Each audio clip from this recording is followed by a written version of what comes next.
Good good morning,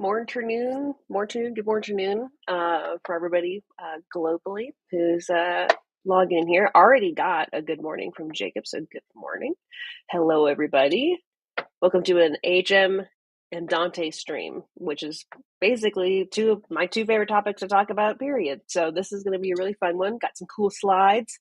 Going to have some good conversation.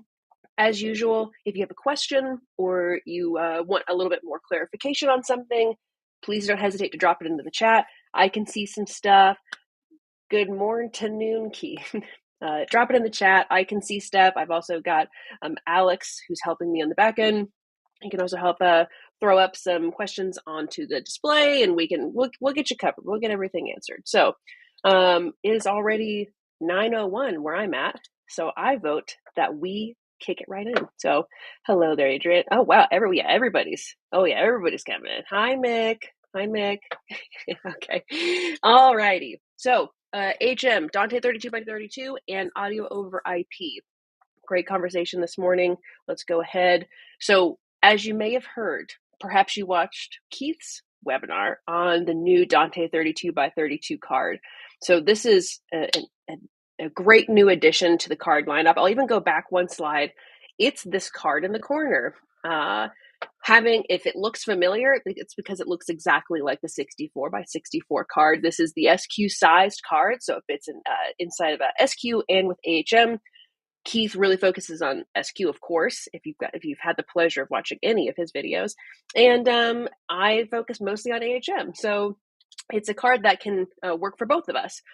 Keith handled it in his webinar, so if you're curious what this card looks like or how it can function inside of an SQ kind of ecosystem, go watch his webinar. It's on, I believe, the YouTube page. It's also on our Facebook page. It's everywhere. You can go find it and rewatch it. But today, again, let's focus on how it fits inside an AHM ecosystem. So for the uninitiated, the Dante 32x32 card is exactly like you would expect everything to work with the rest of our Dante cards. Just instead of having a 64x64 card, we've now halved that channel count, and now it's 32x32. I'll get into why in a second, but just to give you some of the hits here.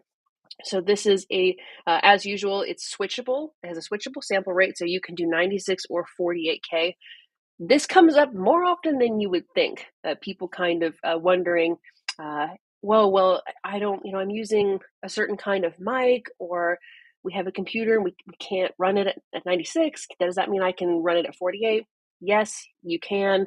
Across the board with our Dante IO, our cards, everything, it is switchable. So if you need to run it at 48K, you are certainly welcome to. That doesn't mean that the AHM's running at 96 or any of the consoles or any of that. They all natively run 96 with the exception of Q, but even then you're not using a Dante card. They all run at 96K, but when we have a Dante card in there, we can actually switch it to let it run inside of a 48K network. So no worries there. That's still true. It is absolutely still an option. So we also have the ability to run it in redundant or switched mode, which I'll get into a little bit as I start talking about general Dante tips and tricks and things to remember. But we can still do redundant and switched mode. We still have the internal network bridge, which people are sometimes unsure of what that means. And just as a reminder, the internal network bridge is a way to basically bridge together the Dante network, this card itself, and the little control network port on the back of an AHM or a console of your choosing, to be able to bridge those together. So instead of having two cables run out of the back of the engine, Dante and control, I can have just one. So I can basically, in scientific terms, mush together my control network and the Dante stream all together. So I just have one cable to worry about. So that's what an internal network bridge is. You can do that here. We still have a control over the preamps with the 168 and the 164W. So if I connect those and have them a part of my Dante network while I'm using this 32x32 card, I'll still have preamp control inside of the channel processing on my AHM. So we've got that. Also, we have AES 67 and DDM support. We've had that before. Again, continuing on this excellent pattern we've got. But, new, now we're also supporting ST2110. So that's been a big change for us, a big kind of movement in a really fun kind of direction. Not really new for us, but a fun direction. What's ST2110, you might be asking? I'm so glad you asked. So ST2110 is another audio over IP standard. It's really popular in broadcast and production spaces, so TV, things like that. It's basically what Audinate did with Dante for analog runs is very analogous to what ST2110 is doing for SDI. So SDI is usually with that big coax cable. People still use them all the time. It's a serial digital interface.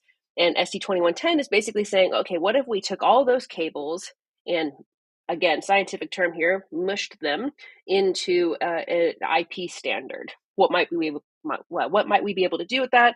How might we be able to cut down on cable runs, among other things? A really big one with the development of ST2110 is just having more bandwidth, because we can separate the audio and the video and any ancillary data. So think like captions or certain like clock syncing information, this extra data that's not anything that's not directly audio or video. You can separate all of those, and so that keeps the headroom down way more, so it's a lot easier to process for certain manufacturers. There are many reasons I am not an ST2110 magician or engineer, but it's really it's a very functional new protocol. Seeing lots of questions come in here. It's also really important to point out that if you want to do ST2110, it does require DDM. When you use AES67 with our cards, it's optional. You don't have to use it. But when you do ST2110, it requires a DDM server for subscription. So, all right, let me check out some of these comments here. Will ST2110 support be applied to 64x64 cards too? I believe that they will, yes, but you have to make sure that it's the version 3 of the 64x64 card. It won't work on the version 2 of the 64x64, version 3, really specifically. All right, let's see some other stuff. Okay, the rest are good mornings and hellos, so I'll leave those here. Hi, it's nice to see everybody. Well, virtually see. I see your little pictures on there, but okay. So why did we come out with this? Why do we have a 32x32 card? What was wrong with the 64x64? The answer is nothing was wrong with the 64x64 card. We purely just wanted to have a lower channel count, especially because it's a more appropriate solution for AHM 32 and AHM 16, because those can process up to, respectively, 32 channels and 16 channels, inputs and output buses or zones. So 64 is a little bit overkill. It's nice to have the option and to be able to have all these different flows of channels. So maybe in one situation, I'm pulling from the first 32 channels of the 64 channel Dante card. Then I let somebody hit a button and it swaps over, and now I'm grabbing the second half of those 64 channels. We can do that, but now, and for many reasons, and like many smaller installations, 32 is plenty of channels. So now it's just a more appropriate solution. This also provides a little bit of cost savings. So when we're value engineering something, or we have to be really conscientious of how we're spending our money, especially if it's because most of the time it's not our money, right? We're trying to take care of a client and making sure that they're getting what they need, the functionality, without having to spend gobs and gobs of money. So this is just another way to save a little bit without having to take away any of the functionality. That's really a big one. And also, just kind of sort of a tangential note, is that it's just easier to sift through these channels. If we've got 64 of them that we have to sift through, it's sort of like if you've ever looked through the 128 channel card, like it takes a second because there's just 128 channels. Now that there's 32, you should be able to patch things quickly, find issues more easily, particularly again in those smaller ecosystems where maybe I'm using a 32 or a 16. If we're talking consoles, sometimes you just straight up don't need more than 32 channels. That's really an answer in itself. It's like sometimes we just don't need more than 32 channels. So why have them? So, okay. So that's the new card. If you have any other questions, again, pop them in the chat. I'll be happy to answer them. But I'd like to get now into a little bit of an overview and just some Dante information period, like just good tips and tricks to see how we're going. Okay. buckle in. This is always the funnest part of the conversation. So when we're using Dante, I just want to give a couple of reminders here. So we can connect up to 16 DT168s and DT164Ws in our Dante network. If you don't know what those are, we'll get them in just a little bit, but I can connect up to 16 of them. If I'm using a DDM network, I can have up to 8 of those inside a DDM network. Mixed bandwidth networks require, or at least are heavily recommended, to use quality of service. So for instance, sometimes we have mixed bandwidth devices. So I may have a breakout box that is running at 100 meg, or maybe I've got a gigabit connection as well. Those two devices will kind of fight with one another. And so if we apply quality of service to our router or our layer 3 switch, it helps keep things tracked and doesn't try to overwhelm any one particular device. So that's something that not a lot of people think of, or they just start dropping in lots of different devices that may be running on different bandwidths. And so we have to be conscientious of that. So reminder, mixed bandwidth networks require quality of service. The understanding between redundancy and switched, which will come up again later, but in these conversations where we're talking about like some of our gear, like what we make, has redundant ports, or you can put them in a switched mode. I mentioned it when I was talking about the 32 by 32 card. When I have 2 ports, and let's go back up to this first slide here. Okay, so you'll see that there are 2 ports on this Dante card. I have a primary and I have a secondary. That's great. The reason that it says primary and secondary is because we can kind of assign it different jobs depending on what we need to have done. So we'll go back over here and make sure I don't. There we go. So we can have these ports run in redundant mode or switch mode. By default, I always put my devices that have this ability into switched mode or daisy chain mode. I guess it kind of depends on how you like to think about it, where I essentially want these 2 ports to act separately. I want them to be 2 different things. This allows me to hang other devices off of these 2 port IO points or these cards. So I may have, let's say I've got my 32 by 32 card in my AHM. I may hang my computer off of one, and I might hang a DT164W off the other. I like having the ability to do that. It's much easier for me to keep track of, and it's much harder for me to hurt myself when I'm doing that. If we do redundant mode, I pretty much across the board always advise people, if you're going to do redundant, it's because you're setting up a redundant network. If you are not explicitly setting up a redundant network, maybe just don't do redundant networks at all, because it's easy to accidentally hurt yourself when you're setting up redundant networks. Redundant networks are great because you can basically plug both of those ports into 2 different switches or 2 different VLANs, 2 different networks essentially. And I can program my equipment to basically say, okay, this is going to be my primary. And if for some reason that this fails, I want it to automatically switch over, have a redundant line over to this other port so that there is no loss of signal or loss of control or anything like that. That's what it lets us do. The reason that we're able to hurt ourselves so much is because those 2 ports become separate. They're supposed to be on separate networks. So if you have this thing, like let's say a card or an IO box into redundant mode, and you plug both of those cables into the same switch, you may have some severe problems or accidentally cause yourself a network storm, which is kind of like a loopback or feedback happening in the network, where things just spiral out of control. Data is getting multiplied at such an exponential rate that the whole network goes down, essentially. So very not good. So we call it a network storm because it's so fun sounding. So we have that. So again, just understand the difference between redundancy and switched modes. Again, just to say it loud, I'm in really big favor of switched modes because for me, it's like extra ports for my Dante network without having to get more ports on my switch or having to do another run or anything like that. It's just so easy for me to daisy chain devices together when they're in switch modes. So that. We also have conversations between unicast and multicast that could honestly just be a whole stream by itself. To save us all from that conversation, I will just say unicast is really great when it's a really simple setup and you're just making a couple of connections, usually like one-to-one. I have my card.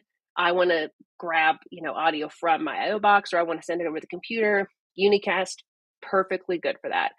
We start getting into the multicast conversation basically when we want to almost broadcast audio to certain places, or we want to do lots of unicast. Multicast ends up being the better option. Just a way for me to take one channel and kind of broadcast it out to multiple locations, and those locations can subscribe and say, I would actually like to see those channels, please. I will take some of them, as opposed to unicast where I'm saying, you're getting this one, you're getting this one, and you're getting that one. Multicast is just, here you go. If you're supposed to be getting this, ta-da. So we've got that.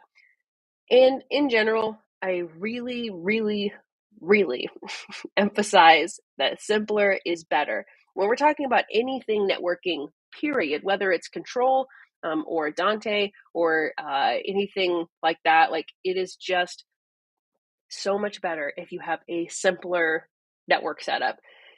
The reason being, remember earlier when I said, maybe I didn't say, this was before. This was when Alex and I were talking beforehand, this idea of being easy and being simple. They sound like they might be similar, but they're actually not. And a lot of times when things are easy, it sometimes comes at a cost, especially with networking things. So if it's easy, there might be a cost applied to that. When something is really complicated, I think that stands to say, like, obviously that's going to cost more. But the idea of networking and making it simple is really important. Particularly, it's not even really in the design part of it that where this comes up and bites people. It's bit me before, is in the support. I think that lots of people want to integrate Dante because it is so overtly flexible. We can do so many things with it, but then we can end up accidentally hurting ourselves, messing up our network on accident, or somebody who is definitely not a network engineer plugs something in, not understanding that it's going to take the whole network down. And so the idea that if we build our Dante networks or any control network or anything like that very simply, that means we're going to be able to support it a lot better. We understand things a lot better, and it's a lot harder for people to mess it up or break it or anything like that. So just really want to put that out there. We run into lots of troubleshooting and designs when it comes to Dante networks and control networks, and I love it. It's just we have to make sure it's important that in the beforehand when we're designing it, that we're being really intentional and saying this is what we're going to have happen in this space, and in this space over here we're going to do something slightly different, and understanding of that. So when it inevitably goes wrong, you know exactly where to look, what to do with it, and how to handle it. Like that is so key. It is so key. And just making sure. And again, I didn't even put it on here, but the Audinate has some great, certifications that you can take. They re-released them, I believe it was early last year. All 3 levels. They're all amazing. Level 1 should be a requirement for anybody watching this right now. Level 2 is really fun. That's where you really start getting into an understanding of networking. Level 3 is if you're feeling spicy and you want to go a little bit more advanced and understand on more of an enterprise level how these networks can work. Or if you wanted to use DDM, maybe you're used to using ST2110 and you want to start using that. Level 3 certification for Dante from Audinate might be a good place to start, so you can start implementing a Dante Domain Manager DDM network. So, okay, I've made you stare at this slide long enough. All right, now's the extra good stuff. So some tips here above and beyond some of the things that we've already talked about. So IP addresses matter. If I could pool together all of the designs and the troubleshooting questions that I've gotten in my professional career, I would say 90% of them are related to IP addresses and whether they are functioning or not. So IP addresses are really important. I mean, after all, we are talking about audio over IP, so stands to say that IP addresses matter. So the IP addressing scheme of your network is everything. I cannot overemphasize this. The IP addressing scheme of your network is everything. So how you apply IP addresses to stuff, who's keeping track of it, if it's documented anywhere, all of that is vital. It is the lifeline of how we do all of this. Like, it would be akin to building a neighborhood and then deciding to give none of the houses a house address. So whenever anybody tries to visit or tries to send a letter or anything like that, nobody has any idea where anything goes. Or in the case of, we'll hit DHCP in a second, but it's this idea of like nobody's keeping track of anything, so nobody knows where anything goes. Like that is in a great analogy for it. It is used a lot of times when we're discussing networks and IP addresses. Is that we can have a neighborhood and all of these houses exist, people are there, we want to visit them or contact them or communicate with them, but we have no idea how to do that because nobody assigned any kind of house address to it. So got a question, can Dante work with sound mixers of different manufacturers? Davis, yes, it can. That's one of the really nice things about Dante is that they work with many manufacturers. So it's easy to kind of mix and match and find the pieces that are appropriate for your job without having to overly commit to one particular manufacturer. So in short, yes. Okay, so the IP addresses, again, absolutely everything. I will never not emphasize this because until our entire industry really understands how big of a deal this is. So IP addresses matter. Maybe we should, Richard's watching, maybe we should make, that's a swag idea for us, is we just make like IP addresses matter and then like a red ampersand or something. We'll get to it. But so IP addresses, always in designs. Whenever I'm talking with somebody, when I'm implementing my own designs or anything like that, static IP addresses for mission critical gear are so important that I can't imagine why anybody would do anything else. So a static IP is essentially the opposite of DHCP. So instead of having automatic addresses, I want to do a static IP address. Another way for us to do this is through something called IP reservations, which I adore. That is, in an ideal world, that's how you would do it. Is I've got DHCP on, which again we'll hit in a second, but I want to reserve this IP address for this specific piece of gear. So at the end of the day, that's what's important, is that the IP address for mission critical gear is exactly what I think it is. So whether I've got it, written down someplace, or it's in an Excel file in the cloud or wherever, I know where it's at, I know where it's located. I don't have to go searching for it. So if something were to happen, I don't have to open up Landscan and hope that I can figure out where it's at, because that is so the most painful part of these automatic addressing kind of suites, is that if you lose something or you need to go find it, that can be a long time coming. Like, just spending all that energy trying to find something is not fun. So if any part of your gear is mission critical, so we're talking system processors, consoles, anything like that, computers are a good one, you're going to want to know where that's at. Things like, iPhones or mobile devices, really less important. We don't need to know where those are at all the time on the network. But that mission critical gear, maybe this is just me, if something were to go wrong, I want to know exactly where to go to figure out what's happening. I don't want to have to burn 20 minutes figuring out or more where something is at. That's always so painful. Okay, let's see. I've seen a couple things coming in. Thank you, Richard. I disagree. IPs do matter, as you may have heard. So there you go. All right, Davis, I see your question coming in. We can hit it at the end during Q&A, so we'll bring that up in a minute. Okay, static IP addresses for mission critical gear. That's across the board what I always recommend. So then we have DHCP. We've brought this up a few times. So Dynamic Host Configuration Protocol. That's a really fancy, abbreviation, really just meaning automatic IP addressing. That's all. DHCP is great. It is so convenient. Gosh, it is a darn near about as plug and play as you can get in the IP world. But it's right up until it's not okay. So what happens, what ends up, or at least I see what ends up going wrong in those situations is people will plug in multiple DHCP servers, or more than likely, they won't have a DHCP server at all. So when we use DHCP, its job is to have a DHCP server on the network, and it serves out all the addresses for any device that connects. So it's doing all the hosting. It knows who's supposed to get what, how long it's supposed to have that address. It's really the arbiter of addresses. So that's awesome. So when there's two DHCP servers on there, so this could be as simple as we already have one set up. It's integrated into the space. It's lovely. And then I see this all the time. A guest engineer or somebody comes in and plugs in their wireless router from their kit. That's a second DHCP server. And so now there's two things trying to hand out addresses. So then nobody knows what it's supposed to be.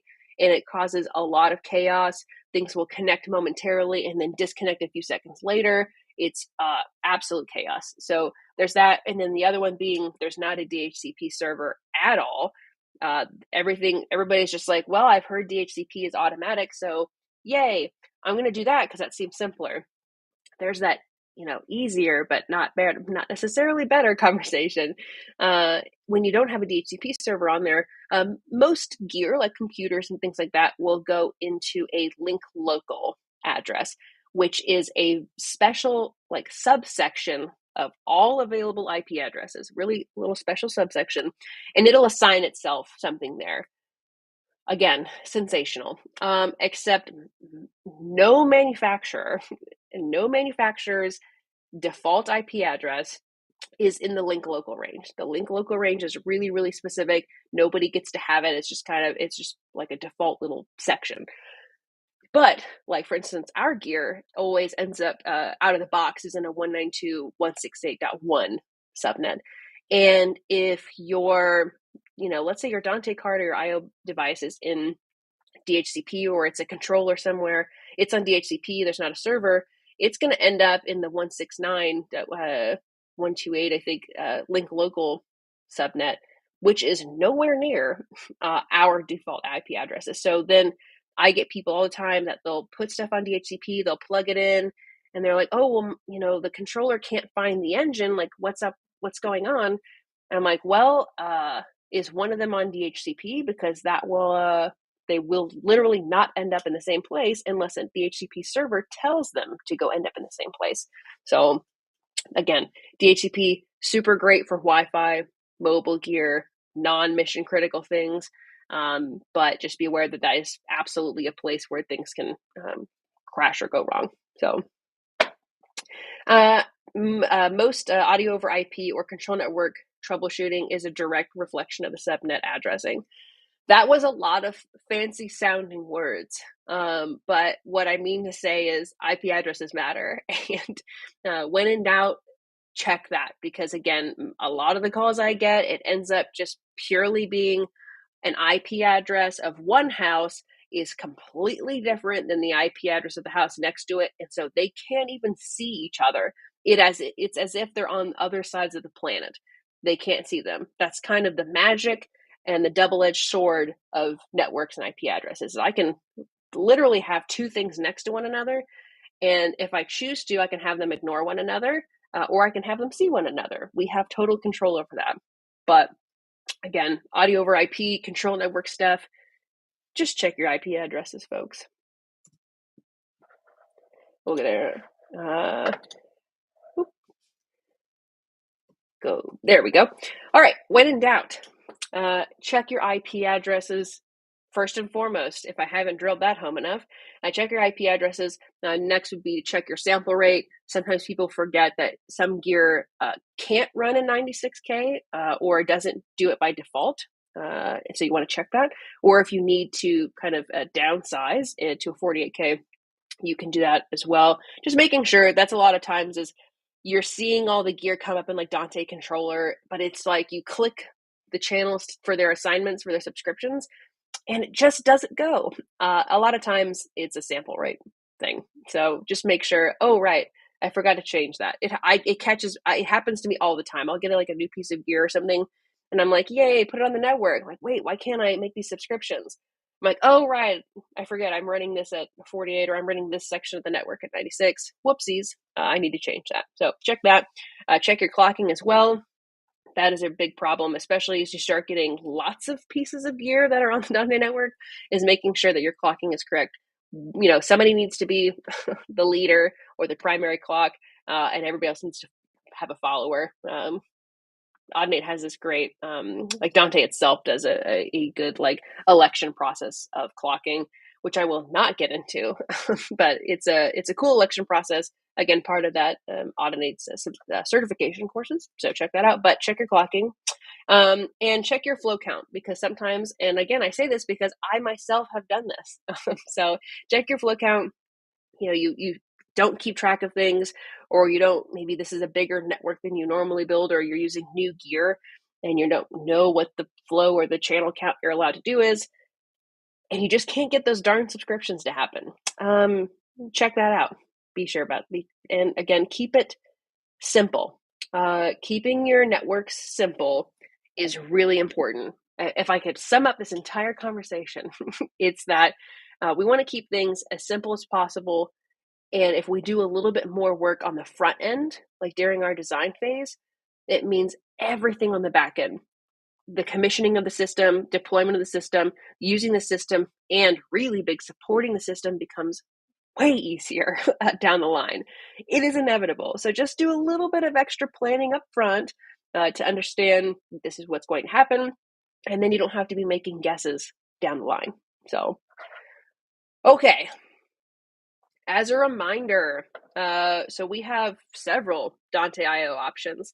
So I've got, I don't personally have, but we offer the DT164W, which is really great for integrations, whether in like stage pockets, floor pockets, or in the walls, or in just your standard NEMA box, to have a 16 in and 4 output box. We have it in a Dante version. We also have it in our protocols version, the DX 164W. We also have the ability to swap out different kinds of power if you want to use mains, or everything kind of comes in the box and you're ready to go. Love the 164W. As with all of our stuff, it's switchable sample rate, and it's a redundant or switchable connections. Then we also have the 168. So this is a really popular box, especially because, a good deal of people know us for consoles. And so this is a great stage box for throw and go. But for install purposes, when you do need XLR connections, it's really nice to be able to either rack mount this or hide it someplace. Ace Backstage has made some stuff, some mounting brackets for us before, so those are available. Where I can drop our preamps in places. We're very known for our preamps, and so being able to put our stuff onto a Dante network allows you to use our preamps and our standard of sound quality inside of larger networks that maybe this is the only Allen & Heath piece in a network. Maybe it is, and it's a good reason to use it. So the 168, all of our numbers always mean something. So 168 is 16 ins and 8 outs. Sometimes people call them a 16-8, 16-4. We all know the number. So 16 inputs and 8 outputs. Still switchable sample rate. As I said, I can also rack mount these, and we can run them in a redundant or switchable connections. To say again, I'm more on the team switchable. And then as a big option, not a lot of people know about this still, but we have these breakout boxes, these Dante breakouts, which are great for either really quick rack mounting, or if you need to surface mount them underneath podiums or desks or walls or behind speaker clusters, where I just need a couple of channels.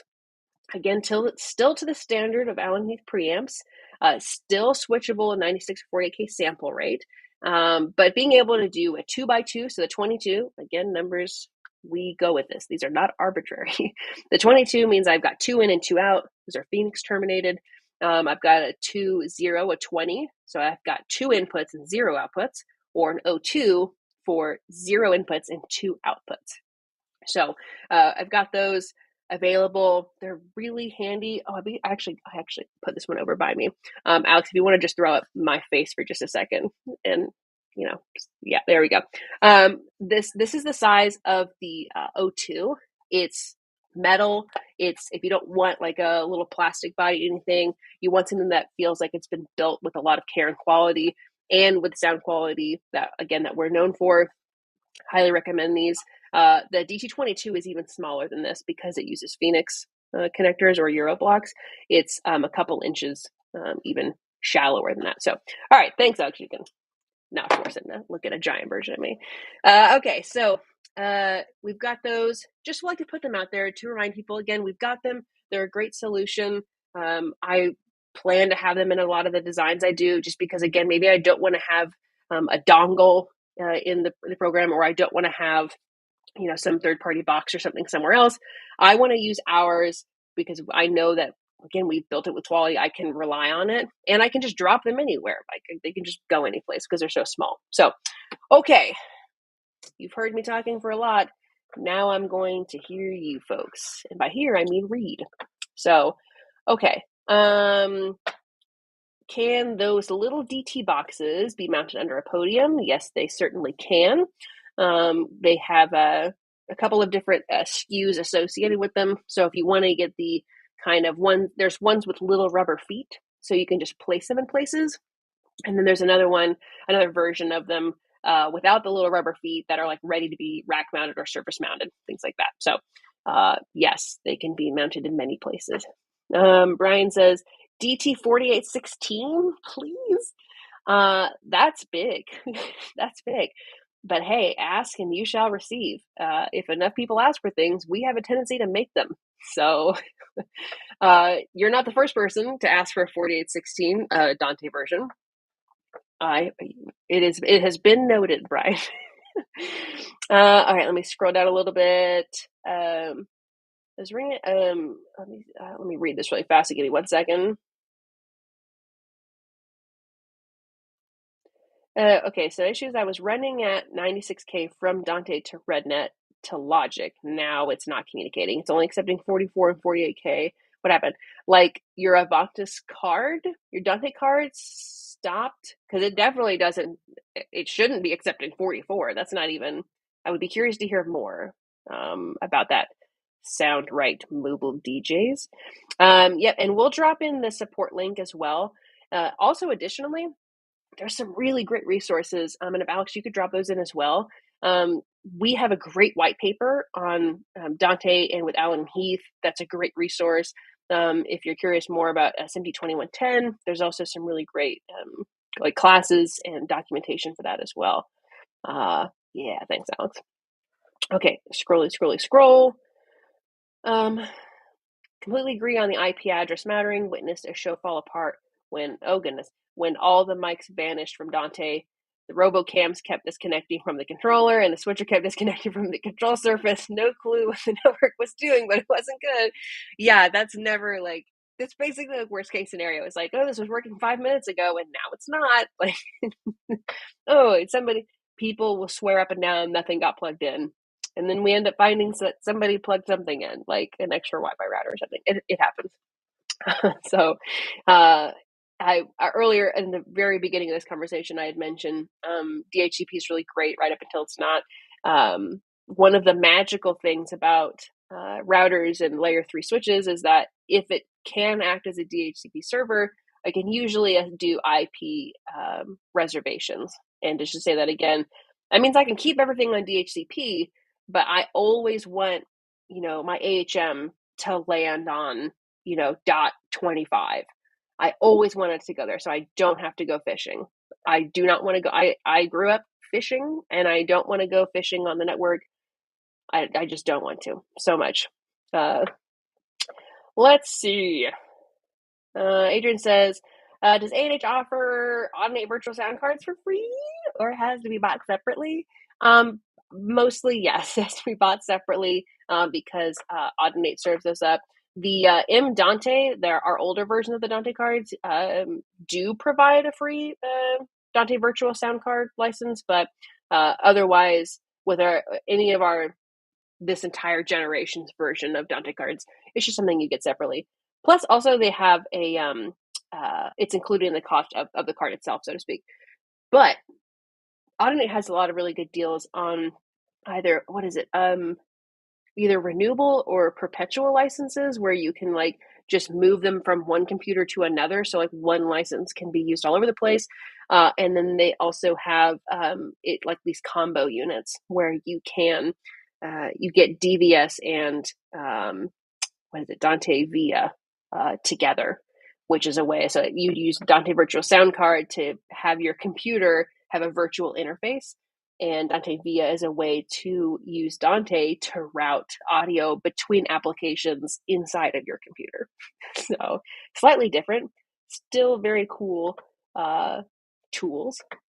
Okay. Oh gosh. Okay. All pass filter on NEQ12. I don't believe Alex might be able to do this a little bit maybe be able to answer a little bit quicker in our little private chat here. But as far as I know, there is not an all pass filter on the NEQ12. That's something that we're looking to do inside of AHM specifically, because it comes up a lot in system processing applications, but not an NEQ12. I'm pretty sure not, but somebody please correct me if that is incorrect. Steven says gain control. That could mean a lot of things, Stephen. So if you could say a little bit more, because I'm thinking of a few different gain controls. If we're talking about gain control on, say, like our IO boxes into HM, we do have total preamp control. That's fine. In fact, the only things we don't have gain control on are the DT breakout boxes, the DT20, 22, and the O2. We don't have separate gain control. We do have an application called DT Preamp Control, oddly enough, that lets us use a computer to have control over the preamps, like just in a system, because maybe we don't have an AHM or console being used. I still want to have preamp control. That's how we can get it. But with the DT breakout boxes, and just to put them up on screen for a second, again, with these, I only have local preamp control because there are these breakout boxes. We want to have, it's really meant to be locally right there where we're adjusting things. And especially when it comes to like the DT22, that's typically installed or integrated someplace. And for security purposes, and so people aren't bumping into things, we've made them kind of recessed controls. You can see them actually here, the phantom power and things like that. The gain control is all local on the unit. So keep that in mind as well. Jack. Hey, Jack. Does this card work with iLive? No. So you cannot use the new 32x32 card with iLive unless you guys built something in the back end at R&D that is not documented in place and nobody's mentioned. So no, it does not work with iLive. So this would be SQ and up. Okay. Can the DT20, so the 2 input 0 out, be used to send audio to a video switcher? Yes, but you would use the O2. So switch the numbers around.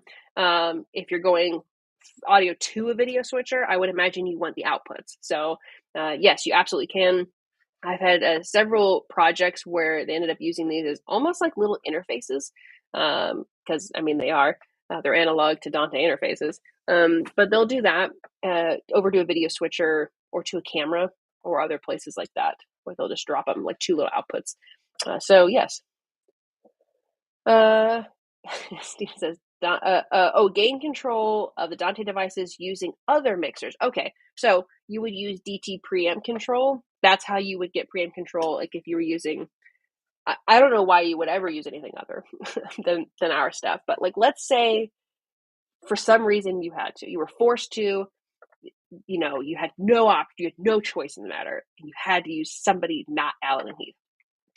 You would use DT preamp control to control the preamps of the 164 and the 168 on a computer. You'd have, again, total preamp control. You could also, I mean, I've done this, but there are the hex commands to control these are, they exist.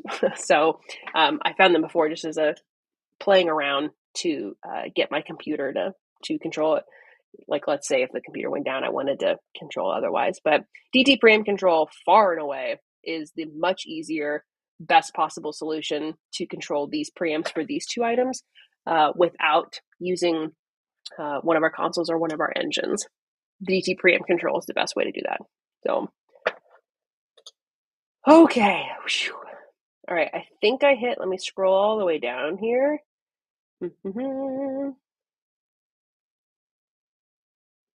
I think I hit everybody's, okay, yep, got back to the good morning question. Okay, all right, I've hit everybody's questions and we're making good time. So, okay, if no other question comes in over the next 10 or 15 seconds, I will bid you all adieu. Let's go back to, somebody came in with a question. Well, let me go back up here. Let's go to this. I'll make you look at that. Okay. All right. I like all these random questions. Any plans for seamless loop support on AHM audio file playback engine?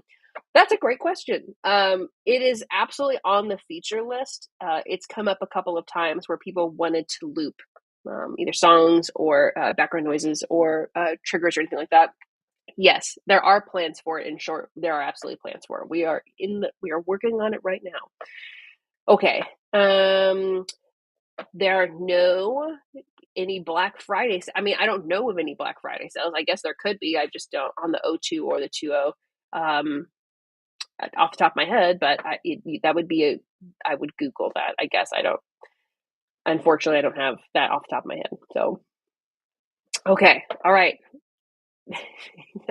Oh, you're welcome, Jay. Fields. Happy to have you. Okay, all right. So I think that's the last of the questions. Again, thank you folks for tuning in. This new 32 by 32 card is going to be really great, especially for AHM16 and AHM32 for those smaller integrations where you want to be able to have all the Dante functionality, but you just don't need that larger channel count. This is going to be a great option. And as usual, Dante's always fun. We love working with them. They're a great partner, and hope you guys have had fun using it. And if you ever want any more features, as we were starting to get in the comments or anything like that, never hesitate to reach out or go onto the community forums and drop information or seek things out. We're always looking for more input because we build stuff because you folks want it and you folks need it. So it would be our pleasure. So, all right. Have a great rest of your Wednesday. I will hope to see you all on the next stream.